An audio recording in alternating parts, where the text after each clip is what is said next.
Bonjour petite Luciole, je vais vous raconter la méditation du 24 mai 2026 parce que pour moi elle est importante et beaucoup de signes et de confirmations. Donc il fallait que je vous en parle d'abord, avant que ce soit, vous savez, un peu trop tard on va dire. Donc ça faisait un petit moment que j'avais pas pu faire de méditation. Et c'est mon papy Michel qui vient me chercher. Il me porte et il me dit, c'est lourd pour toi, allez viens. Et il m'amène à une grotte où je vois un cristal de roche qui est en forme de diamant. Je suis sous la pointe, assise, en robe blanche, simple. Je prends une douche de toutes les couleurs et de blanc lumineux. Et je vois, on me dit que c'est ma marraine qui vient me voir et qui me caresse la joue. Puis elle s'assoit avec Papy Michel sur un banc pendant que je prends ce boost énergétique. Une fois fait, je les rejoins et ma marraine s'en va. Avec Papy Michel, nous allons à notre château à cheval. C'est la première fois que je me vois partir à cheval en allant au château, parce qu'il m'est arrivé de voir d'autres vies où j'étais à cheval, en sachant que là, sur ce plan terrestre, le cheval, je ne connais pas. Je suis allée une fois dessus, j'ai eu l'impression de faire du cheval pendant une semaine, vous voyez, donc je suis pas férue de monter sur les chevaux. Voilà. Nous les ponceaux donc au seuil de notre château et nous rentrons. On se met à notre table. Le faisceau nous permet de monter tous les deux et nous arrivons à une chapelle. Et là, j'ai cette impression de voir Jésus qui nous accueille. Il se retourne vers nous et je le salue. Il me dit que les temps vont être durs. C'est l'effondrement énergétique. Et quand je vous dis effondrement énergétique, c'est important. Parce que vous verrez, j'ai un message un peu de confirmation. Je vous expliquerai ça à la fin. Ça va être donc un effondrement énergétique pour tous ceux qui n'auront pas suivi le chemin divin et pour ceux qui vont les voir tomber, car ce sera aussi compliqué de les voir sans pouvoir agir pour eux. Oui, tu vois, il faut se préparer à ne pas pouvoir sauver tout le monde. Ne doute pas. Ne remets pas tout en question à chaque fois. Je sais, je crois que je suis pénible avec ça. C'est difficile pour moi, mais bon, j'essaie. Tu suis ton chemin et il reste celui de tes origines, les nôtres. Et je ressens qu'il ne faut pas que je m'inquiète. Voilà. Et puis, je vois Jésus et Papy qui se mettent sur les bancs. Et moi, je vais devant l'autel pour prier. Et l'archange Michael arrive avec Vincent. Ils sont en cape, avec une épée. Michael est à ma droite, Vincent à ma gauche. Je les prends évidemment dans les bras parce que ça me fait beaucoup de bien de les avoir avec moi. J'ai besoin de tous pour continuer ce chemin. Et on me dit, tu doutes? Tout va bien aller, fais confiance, tout sera juste dans ce qu'il se passe. Rien de négatif, mais juste. Et on se tient les mains, tous les 5. Et l'énergie nous lie, je le vois et je le sens. Je vois aussi mes anges, ma petite fée Clochette, et d'autres archanges qui nous rejoignent. Et nous nous tenons tous les mains. C'est un instant de méditation énergétique puissant. Puis, ils vont repartir et je les salue. Nous restons donc tous les 5 et nous allons sortir de la chapelle, ce lieu de protection. Mais avant, Michael et Vincent nous disent que c'est compliqué en ce moment. Les gens ont comme une couverture noire au-dessus d'eux. Mais ils font comme si de rien n'était. Ils continuent, bons petits esclaves, se pensant protégés de tout, œuvrant dans leur petit endroit confiné, ce confiné est en caractère gras, voyez, sans s'occuper des autres. Ils se sont enfermés, oubliant leurs origines. Toi, tu as le sceau sacré et le cœur sacré. C'est une haute protection qui est en toi.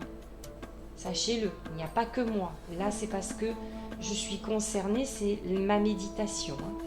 Il n'y a pas de... Vous voyez, je sais très bien que je suis loin d'être la seule et loin d'être au plus haut niveau. Je ne serai peut-être plus là d'ailleurs.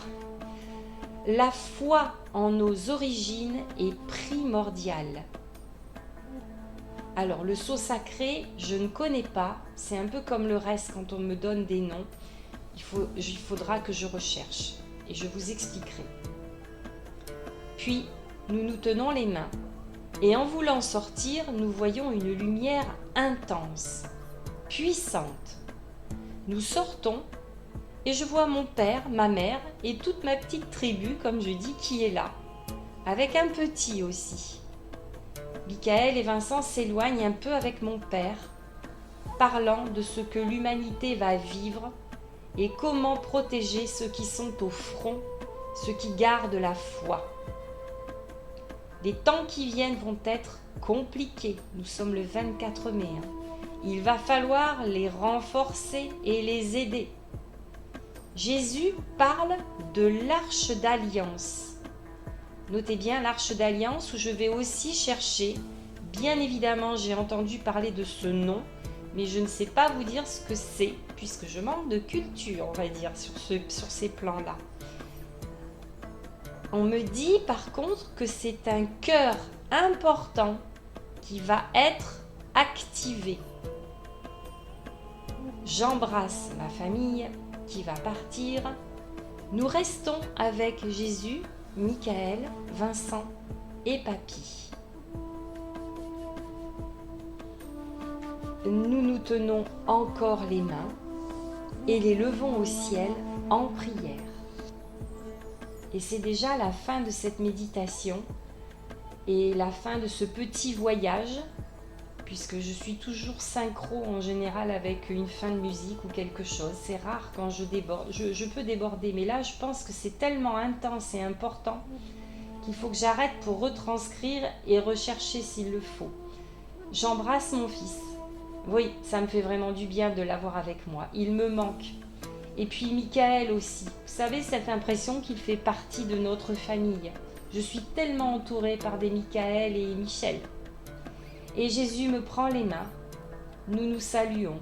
Puis il part. Je reste avec Papy, que je salue aussi. Je le remercie. Et je m'en vais. Alors, je vais vous expliquer un petit peu le contexte. Le 24 mai est une date très très importante. D'abord parce que c'est le 24. Mon fils était du 24 juillet, c'est donc un chiffre que je retrouve très souvent, comme pour me montrer ou des messages. Et puis quand je viens retranscrire, je me rends compte que c'est le dimanche de Pentecôte. Et vous savez, j'ai déjà eu cette impression de voir Jésus dans des dates importantes. Et je me suis dit, c'est fou ça. Il me parle, il me dit des choses et nous sommes le dimanche de Pentecôte. Et vous savez, j'ai pensé à l'Ascension où j'avais eu aussi, je crois, un message important. Et quand vous comptez 14 jusqu'au 24, vous avez 11 jours. Vous voyez, je ne sais pas pourquoi, ça me vient et ça veut dire que ce sont des périodes importantes. Ascension, Pentecôte. Alors, ce matin, j'ai démarré par une méditation. J'avais eu beaucoup de choses compliquées à gérer. On avait eu un petit chat qui s'était fait attraper par un chien qui n'a pas survécu d'ailleurs, mais une semaine à essayer de faire quelque chose. Voilà, c'était assez lourd parce que ce petite bête, je voulais pas qu'elle souffre, alors je lui faisais des soins et puis on espérait le sauver avec tout ce qu'il avait enduré et puis bon voilà. Pas mal de petites choses comme ça. Et puis ce 24 mai, il fallait à tout prix que j'aille aussi au cimetière pour m'occuper des fleurs et de tout ce que j'essaie de faire pour que ce soit joli. Je prends mon portable et là, je vois que Filippo parle de l'effondrement énergétique. Et je souris, parce qu'il parle de l'effondrement énergétique. Et moi, on m'a parlé de l'effondrement énergétique. Mais moi, j'ai ressenti que l'énergétique avait un double sens. Vous savez, l'énergie spirituelle et l'effondrement énergétique aussi de l'autre côté. Mais ce que Jésus m'a dit, c'était l'énergie aussi spirituelle. Donc, c'est comme si, vous voyez, on me confirmait, on me donne un mot et on me confirme les choses. Et je crois que dans cette vidéo, il parle aussi d'un confinement énergétique. Et moi, vous voyez, on m'a dit que les gens étaient comme confinés dans leur petit endroit. Vous voyez, ça me confirme les choses en fait. C'est vrai que là, je vous fais la vidéo, on est au mois de juillet. J'ai l'impression qu'on est un petit peu en train de nous confiner sur le plan climatique. Vous voyez ce que je veux dire? Donc effectivement, l'effondrement énergétique a bien un double sens. Et voilà, on n'utilise pas les mêmes mots. Vous voyez, les confirmations sont là. C'est une méditation qui m'a fait énormément de bien. Et aujourd'hui, j'ai ce jour du 24 mai, alors je vous le raconterai comme ça, assez vite fait, mais c'est le jour du couple Marine-Vincent. Voilà, donc c'est une date qui est très très très importante. Et je ne sais pas pourquoi, j'étais dans la voiture, on m'a dit rose rouge, et voilà, ça me revient beaucoup. Et je sais que j'ai quelque chose à faire que je n'avais jamais fait, mais là j'étais poussée, vous savez, un peu comme une messagère. Je dois transmettre quelque chose de mon fils. Et évidemment, quand c'est comme ça, vous savez, tout se passe d'une façon fluide et presque synchro. Parce que j'arrive à un moment pour la voir où effectivement, elle était juste en train de partir. Donc, il y a des choses que j'aurais pu faire, il y a eu des embouteillages, il y a eu plein de choses. Mais tout s'est mis en place pour que tout se passe le mieux. Et je mets, quand je suis partie, je mets le GPS, la radio est en route, il est 11h22. Donc j'ai bien compris que je devais transmettre quelque chose, vous voyez, je le vois. Et puis quand je suis revenue de ce cadeau que je devais faire, bizarrement, je suis à 711 avec une immatriculation et je sais que le 7, c'est le mois de juillet, c'est le chiffre de mon fils. Vous savez, la date de naissance vous donne un chiffre, c'est le 7. Et voilà. Et le 11, c'est sa date de départ. Donc je comprends qu'avec les plaques d'immatriculation et le reste, je dois patienter par rapport aux bouchons et tout ça et que tout va se faire au mieux. Et quand je repars, je suis contente parce que j'ai fait, maintenant je vais aller au cimetière, mais j'ai fait ce que je devais faire avant et le moment était important. Et je suis une voiture où il est écrit « Build your dreams ». Elle ira jusqu'à Arès avec moi. Voilà, et je pars au cimetière pour poser les plantes, faire un peu de nettoyage et tout ça. Mon mari est en repas ailleurs. Donc j'arrive à la maison, j'ai pas mal travaillé, fait beaucoup de choses. Je nettoie mes mains parce que autant vous dire que je mets des gants, mais bon, on est un peu cracra, on va dire, avec la terre et tout ça. Et je me pose. Et là, je me dis, il va falloir que je cherche quand même maintenant le sceau sacré, l'arche d'alliance. Parce que Jésus me parle de tout ça, moi j'ai entendu, le sceau sacré jamais, hein. J'ai le cœur sacré je sais, mais le sceau sacré, il faut que je vérifie si ça correspond à quelque chose. Et vous voyez, les mots arrivent sans que je sache, mais ils sont importants et je sais que je dois chercher. Alors, je cherche le sceau sacré.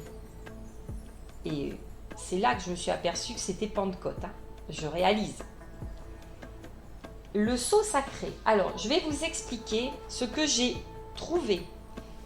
je trouve le sceau sacré de l'Évangile.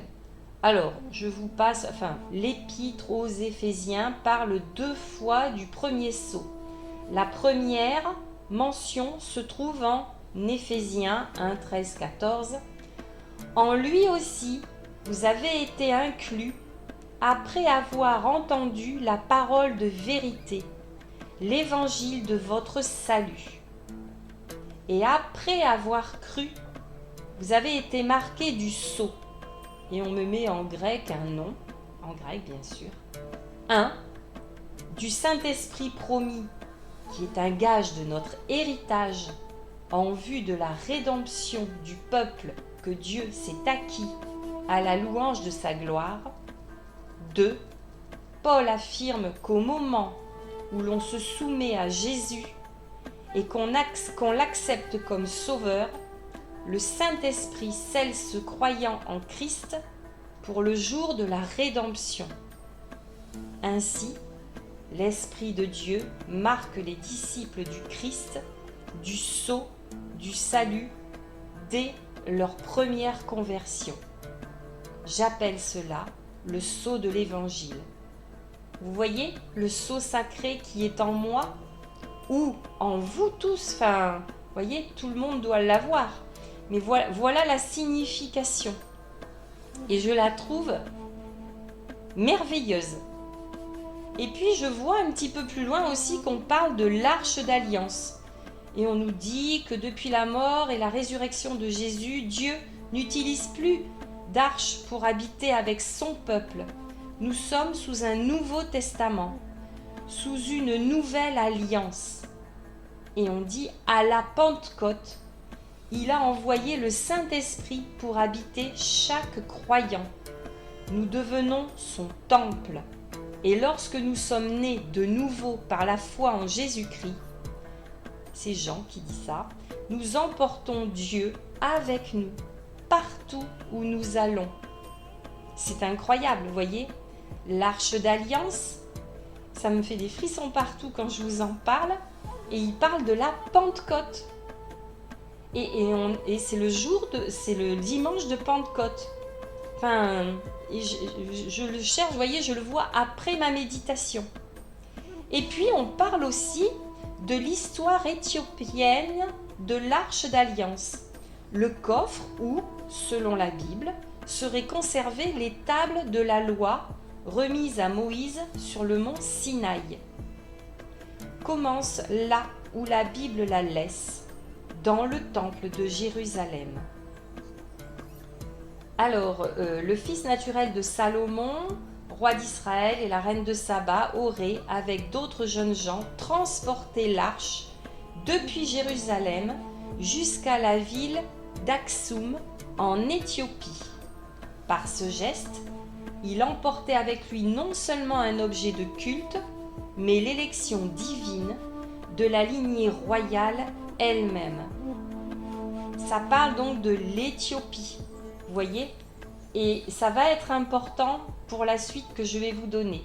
Donc je ne vous raconte pas toute l'histoire parce que ce serait peut-être un petit peu trop long, mais l'arche d'alliance devient un pilier central du christianisme éthiopien, dont chaque église possède un tabot ou tabot, je ne sais pas, une réplique de l'arche.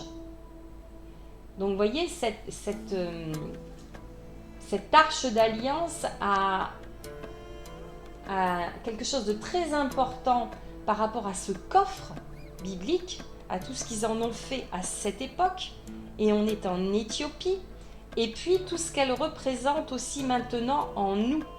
Voilà, parce que on nous explique que maintenant, on n'a plus besoin de cette arche, on la porte en nous. Et ça, c'est important de le savoir.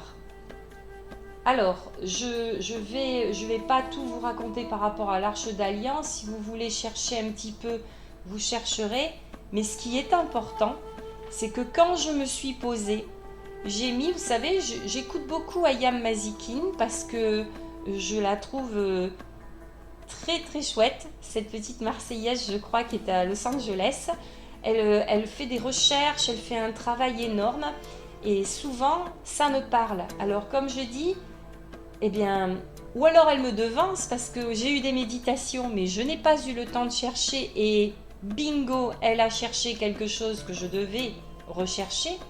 Et bien là, ce 24 mai, jour de Pentecôte, je ne sais pas si elle s'est aperçue de la date si importante à laquelle elle a parlé de ça, mais au moment où je mets la vidéo pour me poser, pour faire un petit break, elle parle de l'Arche d'Alliance. Eh oui. Alors, je ne sais pas comment vous expliquer. Elle parle de l'Éthiopie à la base. Et là, j'ai des confirmations. C'est comme si ça me confirmait. Et je reste surprise parce que je viens juste de regarder un peu tout ça et elle parle de l'Éthiopie. Elle explique effectivement Aksum, tout ce qui s'est passé. Et elle parle de l'Arche d'Alliance avec le lien que j'avais trouvé. On parle de la même chose. C'est juste incroyable pour moi.